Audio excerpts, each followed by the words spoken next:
Assalamualaikum warahmatullahi wabarakatuh. Salam sejahtera untuk kita semua. Salam. Om Swastiastu, Namo Buddhaya, salam kebajikan. Saya Suparti, dosen program studi Desain Komunikasi Visual Universitas Selamat Sri. Program studi Desain Komunikasi Visual Universitas Selamat Sri memiliki visi menjadi program studi yang mendukung perkembangan industri kreatif dengan tetap mengedepankan adab dan profesionalitas. Dalam mewujudkan visi tersebut, kami menjalankan misi melalui kegiatan pendidikan, penelitian, pengabdian kepada masyarakat, dan meningkatkan kualitas sumber daya manusia yang sejalan dengan nilai-nilai adab dan profesionalitas dalam mendukung pelaksanaan Tridharma perguruan tinggi. Dalam video pembelajaran ini, saya memaparkan salah satu mata kuliah wajib muatan program studi yang saya ampu, yaitu mata kuliah Budaya Nusantara. Mata kuliah Budaya Nusantara menjadi bagian penting dalam penguatan karakter dan wawasan mahasiswa, khususnya di bidang seni dan desain. Mata kuliah ini dirancang agar mahasiswa mampu memahami dan menjelaskan konsep-konsep budaya Nusantara yang mencakup ide atau gagasan, pandangan hidup, perilaku sosial budaya, hingga artefak yang terdapat dalam berbagai kelompok etnis di Indonesia. Beberapa topik yang akan dibahas dalam mata kuliah ini diantaranya 1. Konsep dasar dan wujud kebudayaan. 2. Hubungan manusia dengan budaya dan seni. 3. Keragaman etnis di Nusantara serta pandangan hidup, perilaku sosial, dan artefak dari masing-masing etnis tersebut. Setelah mengikuti mata kuliah ini, mahasiswa diharapkan tidak hanya memiliki wawasan yang luas tentang kebudayaan Nusantara, tetapi juga mampu mengaplikasikannya dalam karya desain visual yang kontekstual dan bermakna.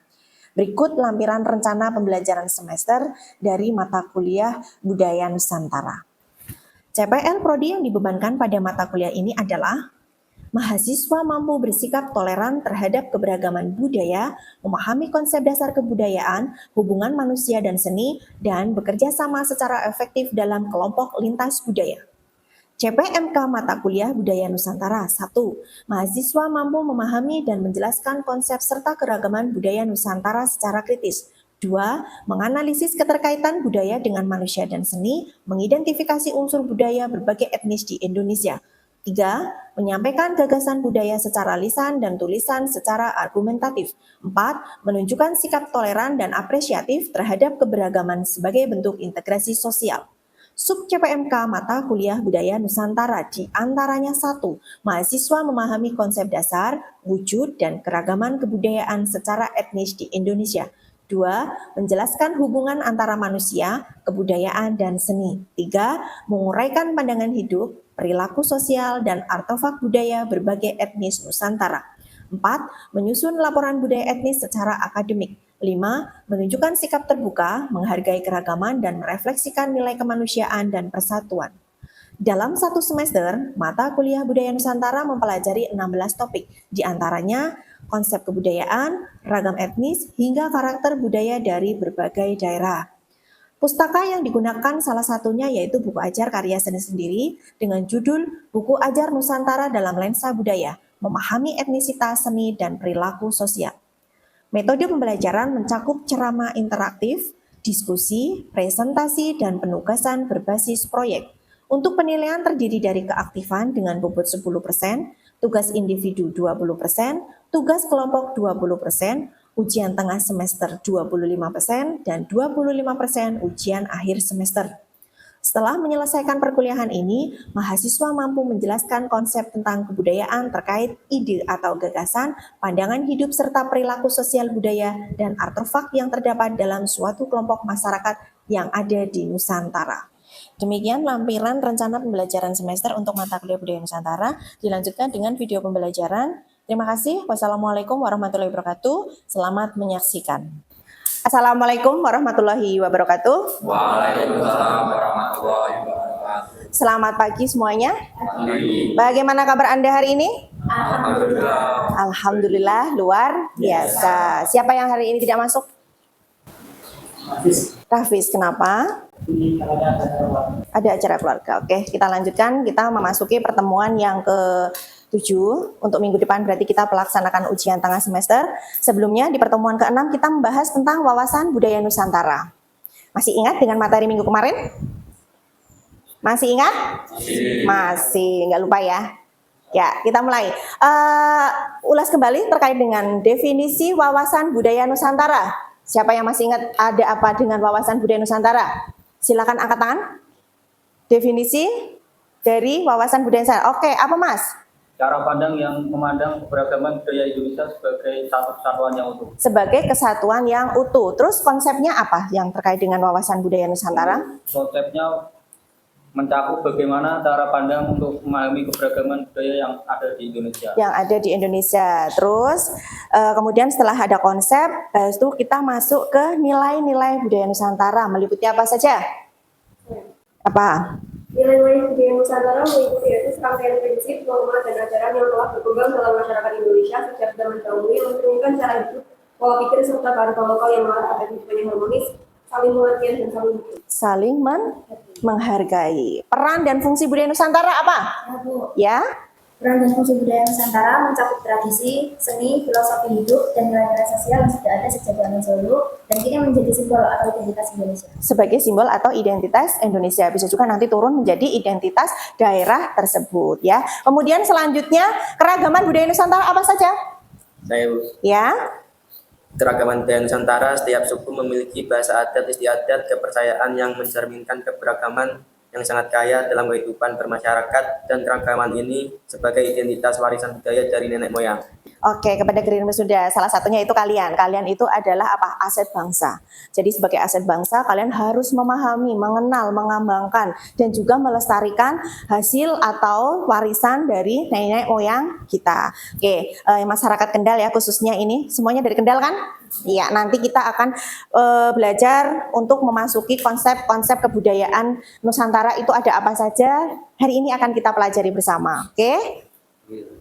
Pada pertemuan ke-7 selanjutnya kita akan membahas tentang konsep dasar kebudayaan dan wujud kebudayaan. Sebelum masuk ke materi pokok, perlu saya sampaikan capaian pembelajaran dari mata kuliah budaya Nusantara itu apa, kemudian indikatornya seperti apa. Jadi indikator itu seperti yang minggu lalu saya sampaikan, setelah kalian mempelajari wawasan budaya Nusantara, kalian menjadi apa? Menjadi paham dengan wawasan budaya Nusantara, ada apa aja. Nah, kita memasuki ke materi yang berikutnya yaitu tentang konsep dasar kebudayaan dan wujud kebudayaan. Dalam konsep dan wujud kebudayaan ini, untuk capaian pembelajarannya apa? Mahasiswa mampu memahami dan menjelaskan konsep dasar kebudayaan serta mampu mengidentifikasi wujud kebudayaan dalam kehidupan masyarakat Indonesia, khususnya yang relevan dengan praktik desain komunikasi visual. Oke, jadi dalam mata kuliah budaya Nusantara ini, mahasiswa harus mampu memahami. Setelah memahami, harus bisa menjelaskan. Setelah menjelaskan, mengidentifikasi tentang apa? Tentang wujud kebudayaan dalam kehidupan masyarakat di Indonesia. Itu yang utama. Saya lanjutkan, tujuan pembelajaran dari mata kuliah ini yaitu khususnya pada materi wujud dan kebudayaan adalah memahami definisi kebudayaan menurut ahli, menjelaskan unsur-unsur universal kebudayaan, kemudian wujud kebudayaan, dan menghubungkan konsep budaya dengan praktik visual dan desain. Oke, selanjutnya, paham apa itu kebudayaan? Kemudian nenek moyang, kemudian budaya, adat, kebiasaan. Jadi sebelum masuk ke materi inti yang pokok dari wujud kebudayaan ini, kita harus memahami dulu, apa itu kebudayaan? Apa itu kebudayaan? Apa? Keyakinan. Selanjutnya norma. Apalagi? Nilai. Sudah cukup? Tindakan, kebiasaan masuk tidak? Masuk. Selanjutnya ya, pada dasarnya bahwa kebudayaan itu adalah memiliki definisi itu yang sangat luas, ya, universal, sangat banyak. Ya, jadi bahwa kebudayaan itu tidak hanya mencakup tentang kesenian, tari, atau keyakinan, atau bisa juga dikatakan dengan apa ya, kebiasaan, tapi tidak, bahwa kebudayaan itu melainkan yaitu cara pikir, sistem kepercayaan atau pola hidup, benda-benda peninggalan yang disebut dengan artefak ya. Itu pasti kalian sering menjumpai di daerah kalian itu ada benda yang aneh ya, sering dijumpai, mungkin bapak kalian ada yang memiliki atau kakek kalian ada yang memiliki. Itu salah satu peninggalan dari kebudayaan kita. Kemudian pada saat kalian itu mungkin di mata kuliah menggambar ya, kalian bisa menyebutkan tentang berbagai apa yang berkaitan dengan kebudayaan, yaitu mungkin ketika kalian menggambar atau mendesain, lah disitulah kalian itu sudah secara tidak langsung itu sudah menyebutkan aspek-aspek kebudayaan. Ya, jadi secara tidak langsung kalian itu sudah memahami, hanya kalian belum mengetahui atau mengenal secara dalam ini sebenarnya apa sih, ya kan? Nah, disinilah nanti kita akan mengupas karya-karya yang kalian temui, karya-karya yang pernah kalian gambar, yang pernah kalian desain. Nah, itu ada apa di dalamnya. Kemudian nenek moyang. Tadi saya sebutkan. Siapa nenek moyang kita? Leluhur atau apa lagi? Pelaku kebudayaan. Pelaku kebudayaan. Terus apa lagi? Pencipta kebudayaan. Apa lagi? Nenek zaman dahulu sebelum kita. Nenek zaman dahulu sebelum merdeka, betul. Jadi nenek paling tua ya. Oke, jadi siapa sih nenek moyang kita, kemudian memiliki peran apa saja dalam kebudayaan tersebut, bahwa nenek moyang itu adalah sumber awal atau pelaku seni yang memiliki sistem kepercayaan, kemudian beliau menciptakan suatu budaya yang akan diwariskan sama kita. Kita ini adalah cucu-cucu dari nenek ini, ya. Jadi kita tugasnya itu adalah melestarikan, mengembangkan. Ya, terus perannya apa sih?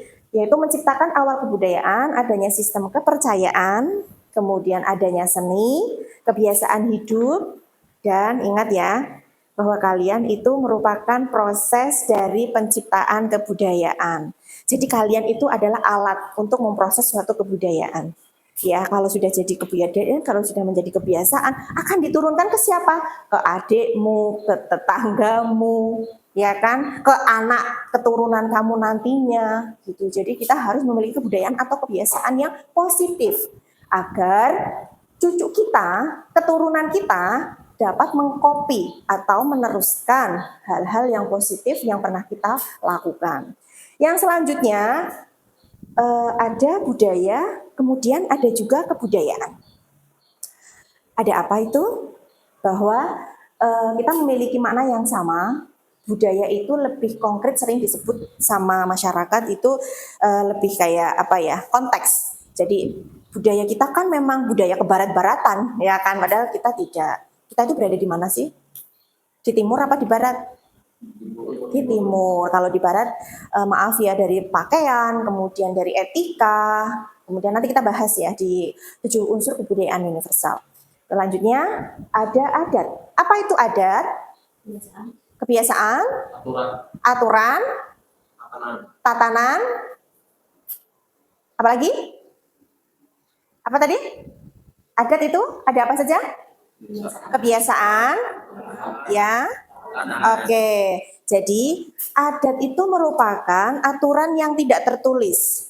Aturan yang tidak tertulis yang ada pada masyarakat, yang merupakan unsur penting dalam kebudayaan. Contohnya, kalau kadang kalian bingung menyebutkan contohnya apa, yang sering kita lakukan sehari-hari lah, tata cara kita ngomong dengan orang tua. Harus ada perbedaan antara kita ngomong dengan teman, sejawat, atau dengan orang yang lebih muda dari kita. Itu adalah aturan yang tidak tertulis. Yang berikutnya, kebiasaan. Apa itu kebiasaan? Rutinitas. Apa? Rutinitas. Ya, rutinitas. Pengulangan. Pengulangan. Sikap. Hal yang sering dilakukan. Hal yang sering dilakukan menjadi suatu kebiasaan. Contoh tadi, misalnya masyarakat Kendal, paham ya?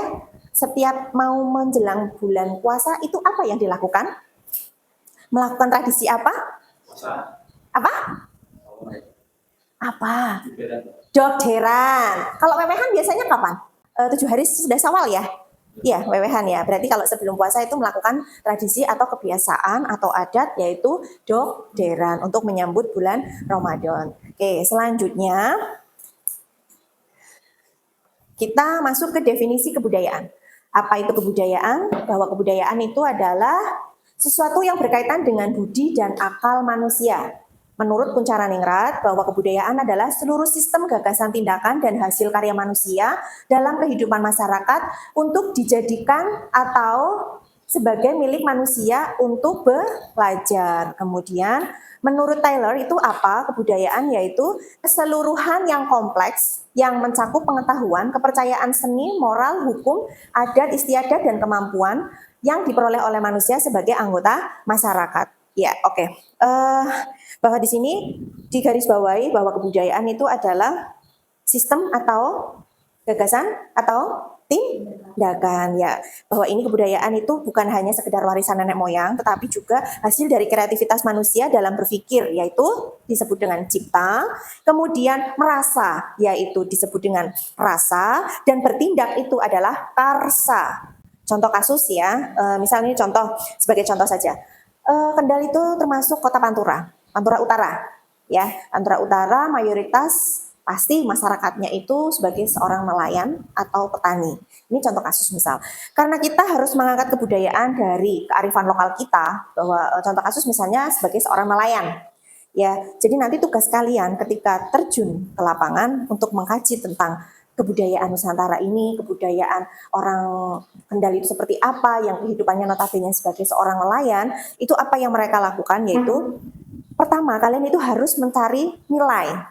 Ya, nilai itu apa sih? Simbol atau kerjasama. Jadi filosofi atau keseimbangan antara manusia dengan alam. Kemudian sistem sosial atau ritual. Ya, yang kedua yaitu ritual. Ritual itu misalnya tadi contoh ada tradisi Dogderan.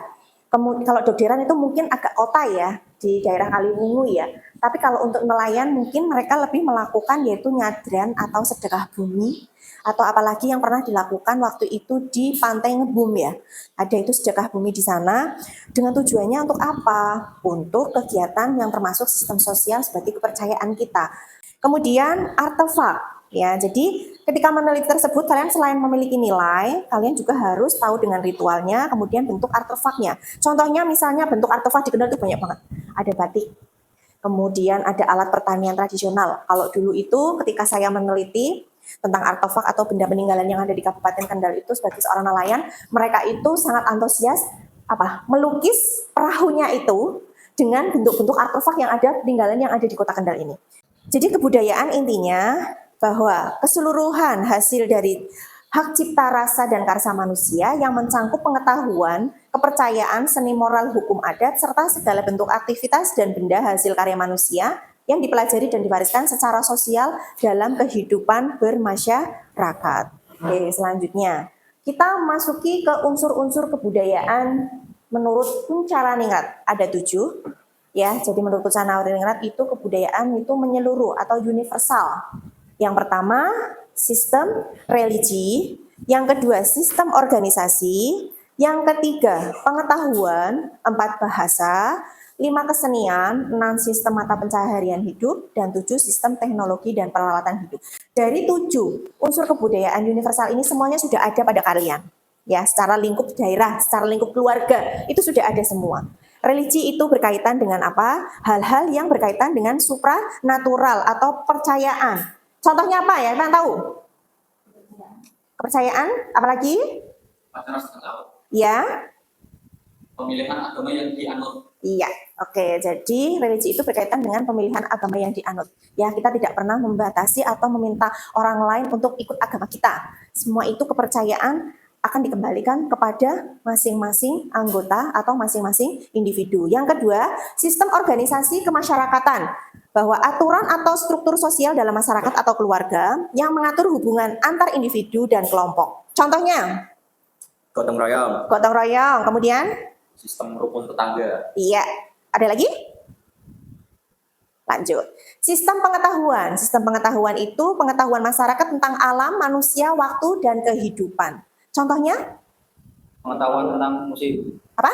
Pengetahuan tentang musim. Oke, tentang musim ya. Jadi misal seorang nelayan itu nggak mungkin dia, walaupun dia itu tidak memiliki kompas, ya kan? Mungkin karena keterbatasannya digital yang dia miliki, tetapi seorang nelayan akan tahu kapan musim hujan, kapan air laut surut, kapan air laut pasang, dan kapan saya harus nyemplung ke laut untuk mencari ikan. Jadi seorang nelayan itu harus sangat tahu. Yang selanjutnya, bahasa ya.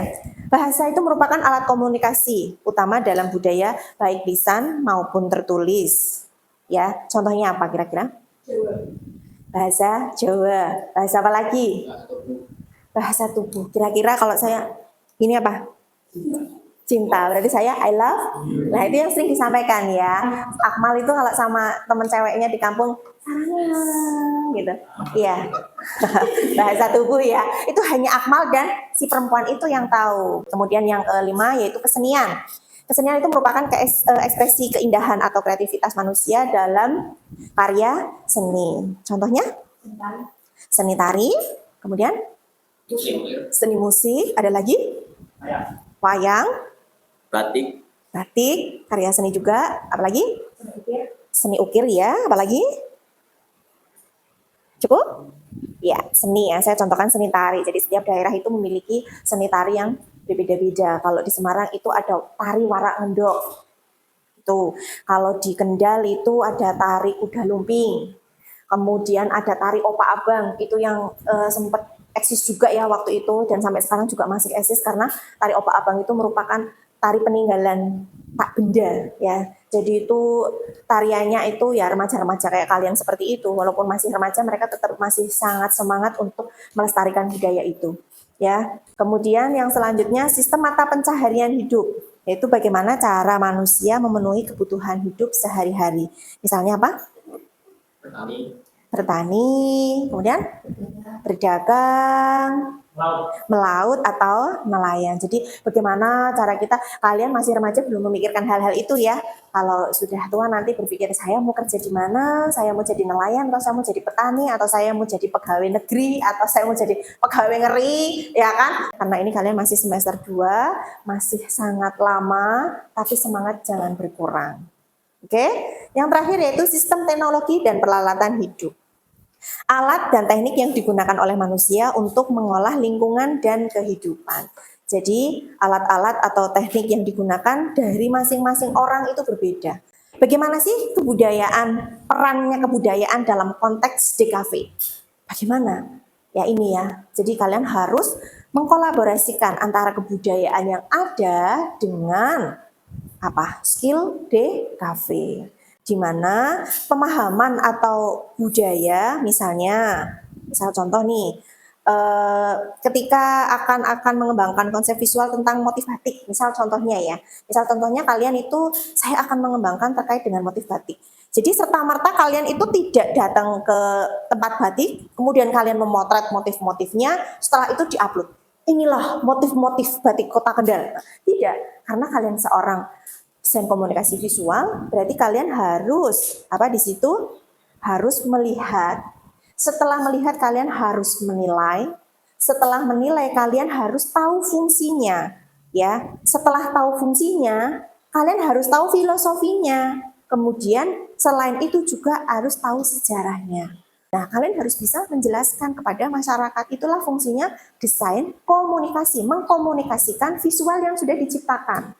Kemudian contohnya misal artefak, misal rumah adat, bisa juga senjata atau kain batik. Kemudian misal kalian akan mengolah menjadi logo, ya. Ketika kalian jalan-jalan ke masyarakat, mungkin ada UMKM dari batik yang belum memiliki logo perusahaan sebagai identitasnya. Nah, di situ kalian harus mengolah dan memahami juga batiknya seperti apa. Warnanya ada nggak sih yang maksudnya sebagai pencerminan dari si pencipta tersebut. Kemudian setelah itu kira-kira kalau sudah jadi, kemudian ini saya jadikan untuk media promosi, kira-kira tertarik apa tidak ya masyarakat melihat logo pembuatan saya ini. Walaupun hanya garis, itu memiliki makna.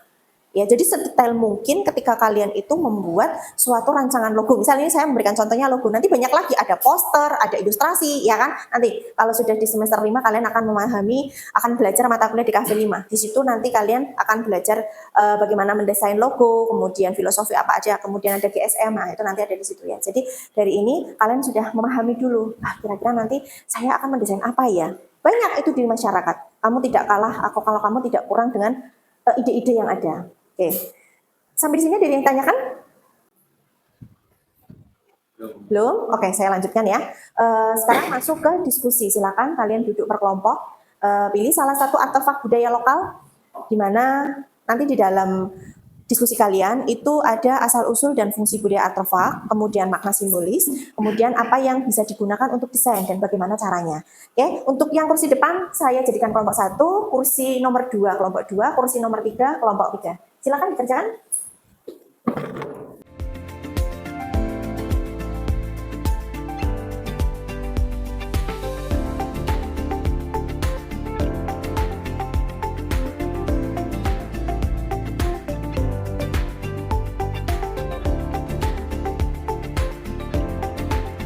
Sudah selesai semuanya?